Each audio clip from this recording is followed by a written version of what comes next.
Question है 2 moles of H2S and 11.2 litre of SO2 at STP। देखो 11.2 litre of SO2 दे रखा है STP पे, यानी इसके कितने मोल हो गए भाई? 22.4 लीटर में तो होता है 1 मोल, तो उसके आधे आधे में कितना हो जाएगा?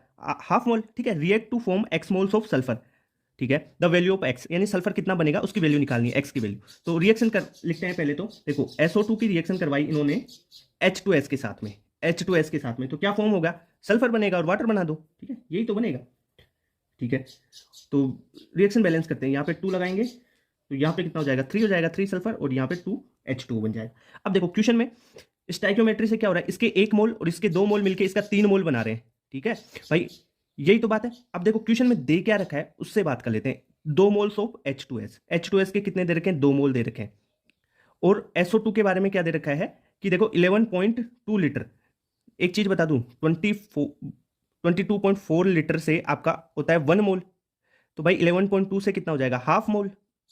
हाफ मोल, इतनी बात क्लियर हो गई। अब लिमिटिंग रिएजेंट क्या होगा? लिमिटिंग रिएजेंट के लिए फिर दोबारा बता देता हूं आपको, क्या करना है? मोल बटा स्टाइक्योमेट्रिक कोफिशिएंट करना है।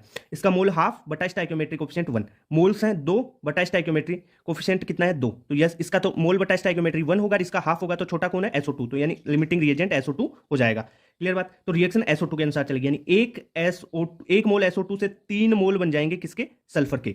इतनी बात क्लियर। अब आपको क्या दे रखा है? वैल्यू दे रखा है ना, उससे अपन चलाते हैं काम। SO2 दे रखा है कितना मोल? हाफ मोल, तो इसके हाफ मोल से, इसके 1 मोल से तो 3 मोल बनते हैं, तो इसके हाफ मोल से 3/2 मोल बनेंगे। इतनी ही तो बात होगी। तो कितने मोल बन रहे हैं? एक्स की वैल्यू तो पूछिए, कितना सल्फर बनेगा, तो 3/2 मोल। तो करेक्ट आंसर हो जाएगा फर्स्ट।